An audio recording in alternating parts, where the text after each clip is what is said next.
That seat belongs to the future of this family, Isabel said with a graceful smile, her hand resting lightly on the back of the chair that had been mine for nearly 30 years. No one laughed. No one objected. They simply looked away, lifted their wine glasses, and pretended nothing unusual had happened. I stood at the entrance of the dining room for a moment longer than anyone seemed comfortable with. The massive oak table stretched beneath the crystal chandeliers, glowing under warm light that reflected off polished silver and old family portraits. The Harrison estate had hosted generations of celebrations, holidays, and family dinners, yet that night it felt strangely unfamiliar. My name card was gone from the head of the table. In its place sat a new card embossed with elegant gold lettering, Isabel. My son David avoided my eyes as he adjusted his cufflinks. He looked exhausted, as though carrying a burden he could no longer explain. Across from him sat Victoria, watching everything with the calm satisfaction of someone observing a plan unfold exactly as intended. Ethan, my grandson, remained near the staircase, his attention fixed on the room rather than the conversation. At the far end of the table sat Harrison, shoulders slightly hunched inside an old denim jacket that looked out of place among the expensive suits and tailored dresses. Most people saw him as an outsider. Most people stopped paying attention when he entered a room. Harrison noticed everything. "There's another seat available," Isabel said sweetly. "We didn't want you walking too far." She pointed toward a chair near the end of the table, a chair beside Harrison. The distance between that seat and the head of the table felt greater than the 40 feet of hardwood flooring separating them. It felt like a message. I smiled politely and walked across the room. My heels clicked softly against the floor as conversations resumed around me. No one apologized. No one explained. James, the family's longtime butler, silently pulled out my chair. For the briefest moment, our eyes met. Something in his expression told me he understood exactly what had just happened. I sat down, folded my napkin onto my lap, and listened as Isabel effortlessly guided every discussion. Future investments, foundation leadership, family strategy. It was as though the transfer of authority had already occurred and everyone except me had received the invitation. Above us, the chandeliers sparkled. Around us, the estate remained beautiful. But beneath the elegance, something had shifted. And as I looked around that table, I realized I was no longer watching a family dinner. I was watching a quiet takeover. Dinner continued as though nothing significant had happened, which somehow made it worse. The servants moved quietly between the guests, refilling glasses and replacing plates while conversations drifted from market forecasts to charity galas and upcoming board meetings. I listened more than I spoke. That had always been my strength. People revealed far more when they believed you no longer mattered. Isabel sat comfortably at the head of the table, accepting attention that once naturally flowed toward me. Every suggestion she made was greeted with nods of approval. Every opinion seemed to carry weight. Watching her, I realized something unsettling. This was not a spontaneous moment. It had been rehearsed long before tonight. David remained unusually quiet. Years ago, he would have challenged anyone who treated me with disrespect. Now he stared at his plate more often than he spoke. The pressure in his face seemed permanent, carved there by sleepless nights and responsibilities he no longer controlled. Victoria, on the other hand, appeared completely at ease. She guided conversations with subtle comments, steering people exactly where she wanted them to go. Whenever someone questioned a decision, she gently redirected the discussion until agreement returned. It was impressive in a way, dangerous, but impressive. Across the room, old portraits of Harrison family members watched from gilded frames. Men and women who had built fortunes, survived economic disasters, and protected the estate through generations. I wondered what they would think of the scene unfolding beneath them. Ethan barely touched his dinner. Several times I noticed him looking from Isabel to Victoria and then toward me. Not with pity, with curiosity, as if he sensed pieces of a puzzle that did not quite fit together. When dessert arrived, James quietly placed a cup of coffee beside me.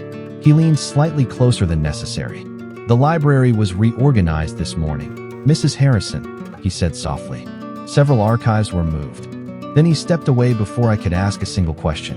The library, of all the rooms in the estate, that was the one place no one touched without reason.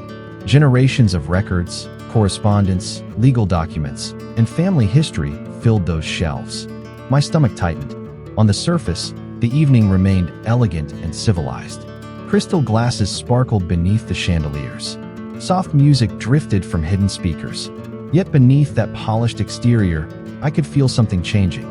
The family I had spent decades protecting was slowly rearranging itself. Seats were changing. Voices were changing. Loyalties were changing. And for the first time, I began to wonder whether tonight had not been the beginning of the story. Perhaps it was the moment I finally noticed a game that had been underway for much longer than anyone wanted me to know. Long after dinner ended, I remained awake. The estate had a different sound at night. The conversations disappeared. The laughter faded. What remained was the quiet creak of old wood, the distant hum of the heating system, and memories that seemed to live inside the walls themselves. I stood in the library doorway the following morning, staring at shelves that had remained untouched for decades. James had been right. Someone had reorganized the room. At first glance, everything appeared perfectly normal. The leather-bound volumes were still arranged neatly. Family photographs still occupied their places on polished tables. But small details caught my attention. Several archive boxes had been moved from the lower shelves to cabinets near the back wall. A collection of estate records was missing entirely.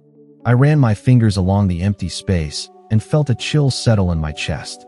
Someone had been searching for something. The question was why. As I continued through the room, old memories surfaced. This library had once been the heart of the estate. Thomas and I had spent countless afternoons here reviewing foundation documents. David had completed school projects at the long walnut desk near the fireplace. Even Ethan, as a boy, loved exploring hidden corners of the room. Yet over the past few years, fewer people visited. Decisions were made elsewhere. Meetings happened behind closed doors. Slowly, without announcing it, the center of influence had shifted away from places I knew. A soft knock interrupted my thoughts. Ethan stepped inside carrying a notebook under one arm. He looked hesitant, which was unusual for him.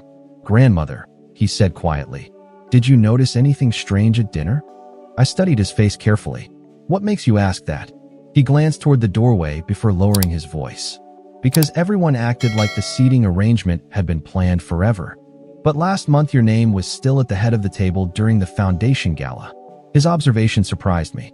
Most people his age paid little attention to details like that. Ethan always noticed details. "And there is something else," he continued. "Last week I overheard Isabel talking about a transition. She stopped speaking when she saw me. For several seconds neither of us said anything. The silence felt heavier than words. Outside the tall windows, morning sunlight stretched across the estate grounds. Everything appeared peaceful, stable, untouched. Yet beneath that calm surface, invisible currents were moving. Ethan looked toward the shelves that had been rearranged. Then he looked back at me. "I think something is happening in this family," he said. I nodded slowly. For the first time, I realized I was not the only person beginning to ask questions. After Ethan left the library, I remained standing beside the shelves for a long time. His words echoed in my mind because they confirmed something I had been unwilling to admit. The changes inside the family had not happened overnight. They had arrived slowly, disguised as small adjustments that seemed harmless at the time. I began thinking back over the past 3 years. The first signs had been easy to dismiss. Invitations arriving later than usual. Meetings being scheduled without consulting me. Foundation reports appearing on my desk after decisions had already been made. Whenever I questioned it, someone always had an explanation. David was busy. Isabel was helping organize things. The board wanted to streamline communication. Each reason sounded reasonable on its own. Together, they formed a pattern I could no longer ignore. One memory surfaced clearly. Nearly 18 months earlier, I had attended a charity luncheon hosted by the Harrison Foundation. For decades, I had opened those events with a welcome speech. That afternoon, I arrived to discover Isabel standing at the podium instead. She smiled warmly and explained that she thought I deserved a break. Everyone applauded her thoughtfulness. I smiled and took my seat. At the time, I convinced myself it was a gesture of kindness. Now I wondered whether it had been something else entirely. Another memory followed. A holiday gathering, a board retreat, a fundraising dinner. Each event seemed to move me one step farther from the center while moving Isabel one step closer. Not through conflict, not through confrontation, through gradual replacement. The realization left me strangely calm. Anger would have been easier. Anger burns quickly. Understanding settles slowly. I walked toward the window overlooking the east lawn. The grounds stretched for acres beneath a pale morning sky. Garden paths wound between ancient trees planted by previous generations. The estate appeared unchanged, yet I knew better. Families rarely collapse all at once. They change through quiet shifts that go unnoticed until the distance becomes impossible to cross. A soft sound behind me drew my attention. Harrison stood near the doorway, holding a cup of coffee.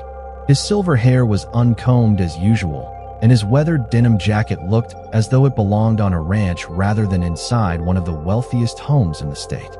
Most people underestimated him immediately. Harrison glanced at the reorganized shelves before looking toward me. "Funny thing about old houses," he said. "People spend years staring at the walls and never notice when someone starts moving the foundation." Then he walked away before I could respond. I watched him disappear down the hallway.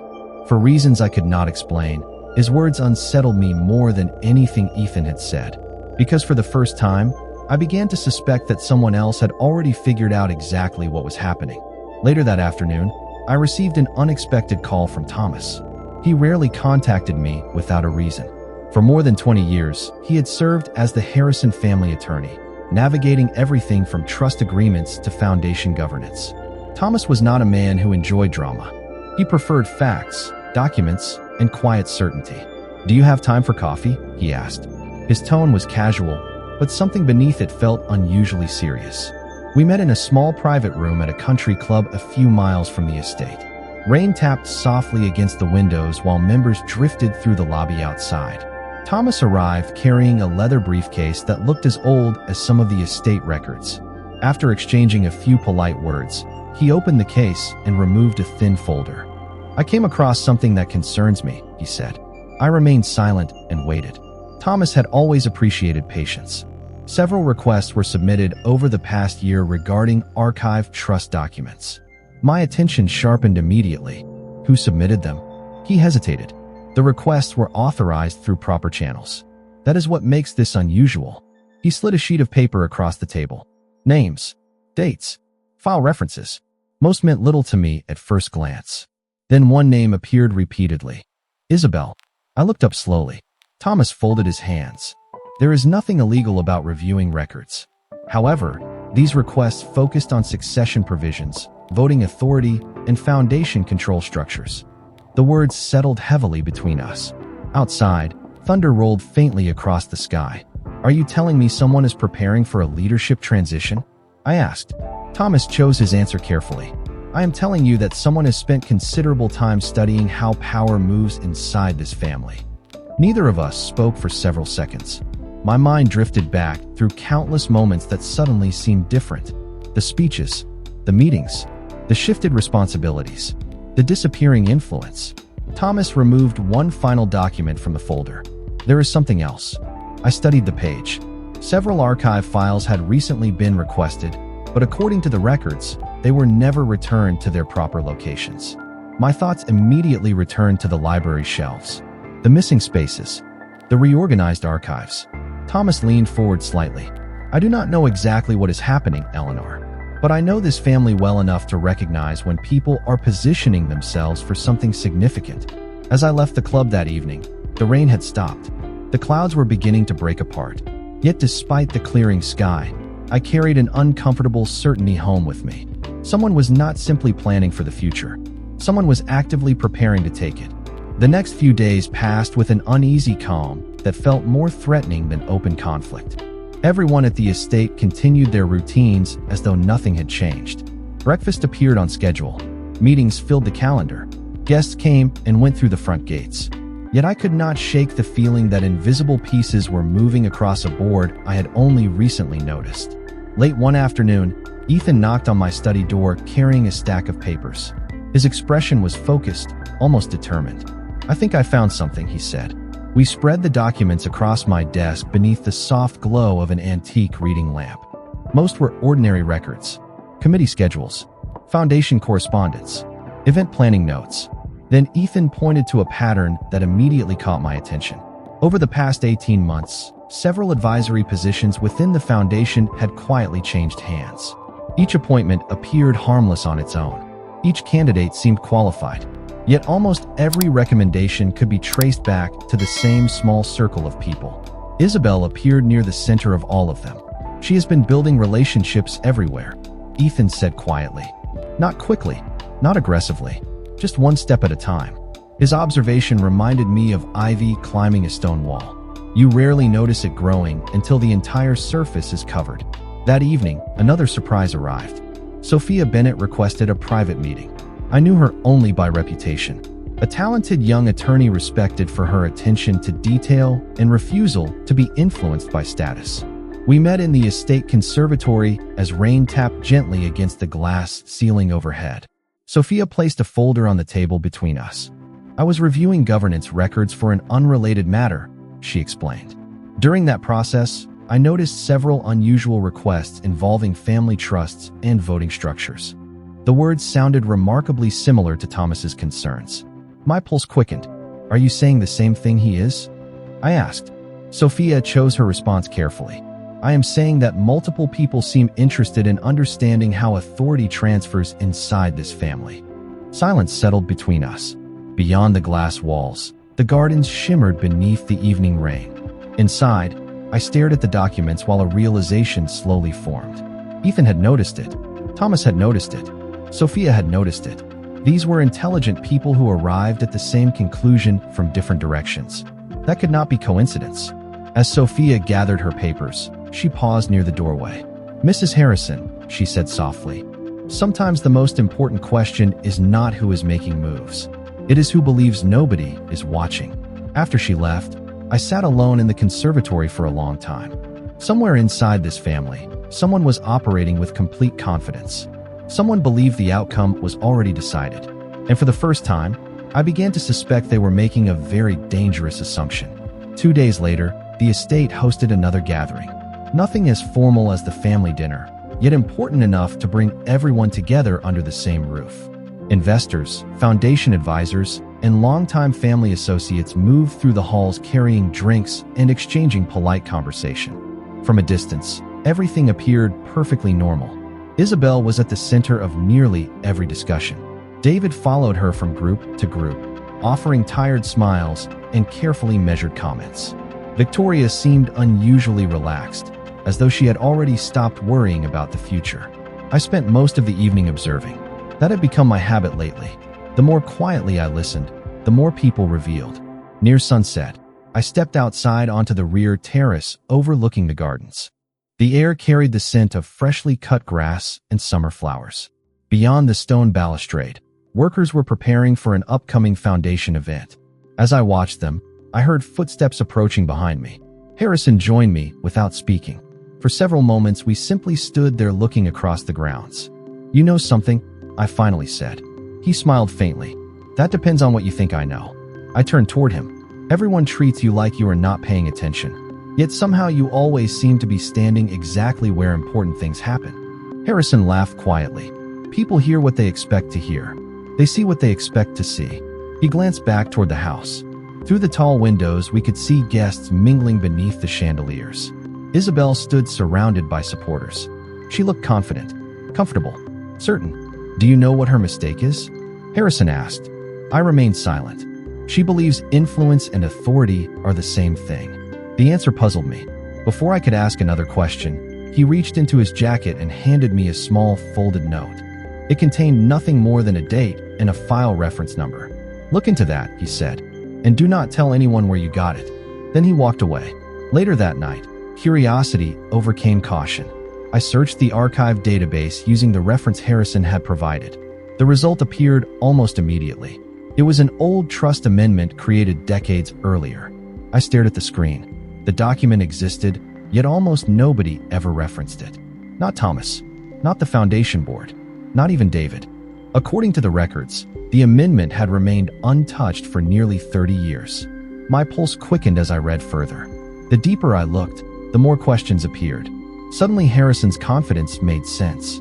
He had not been guessing. He had not been speculating. Somehow, while everyone else focused on visible power, Harrison had been watching the structure hidden beneath it.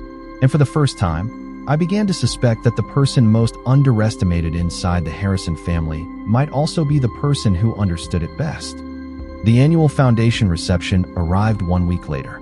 More than 100 guests filled the grand ballroom of the estate.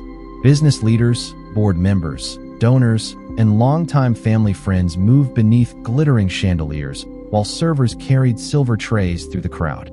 The atmosphere felt celebratory, but beneath the polished smiles, I sensed anticipation. Something important was about to happen. Isabel certainly believed so. She spent the evening greeting guests with quiet confidence, introducing people to one another as though she already occupied a position that had never officially been granted. David stood beside her, looking exhausted but obedient. Victoria watched the room with the calm expression of someone expecting a successful outcome. I remained near the back of the ballroom, speaking with a few longtime supporters of the foundation. Most people barely noticed me. That no longer bothered me. In fact, it gave me freedom to observe. Shortly before the main presentation began, Ethan approached carrying a folder. Sophia followed several steps behind him. Neither spoke. Neither needed to. Their expressions told me enough. They had found something. Across the room, Thomas was preparing documents at a small table beside the stage. I noticed Isabel glance toward him more than once. She appeared eager, certain, as though she already knew what was coming. The board chairman stepped to the microphone and welcomed everyone. Polite applause filled the room. Then came a series of speeches celebrating the foundation's future. Several speakers praised new leadership initiatives. Others spoke about modernization and transition. Again and again, subtle references pointed in the same direction. Toward Isabel. Toward change. Toward a future that seemed already decided. Yet as I listened, I remembered the forgotten trust amendment Harrison had directed me toward. The document that almost nobody remembered existed. The document quietly buried beneath decades of newer records. Ethan moved beside me and lowered his voice. "We verified everything," he said. Sophia and Thomas checked it independently. My pulse quickened. Across the ballroom, Isabel accepted congratulations from several guests before anything had even been announced. It was a small detail, but revealing. She was behaving like someone who believed victory was inevitable. Then Thomas stood and requested everyone's attention. The room gradually fell silent. Conversations stopped. Glasses lowered. Chairs turned toward the stage. Isabel smiled and straightened her shoulders. David looked relieved. Victoria appeared satisfied. And for the first time since this began, I felt completely calm. Because while everyone else focused on the announcement they expected to hear, only a handful of people in that room knew the truth hidden inside the documents Thomas was about to read. Thomas adjusted his glasses and opened the folder resting on the podium. The ballroom became completely silent.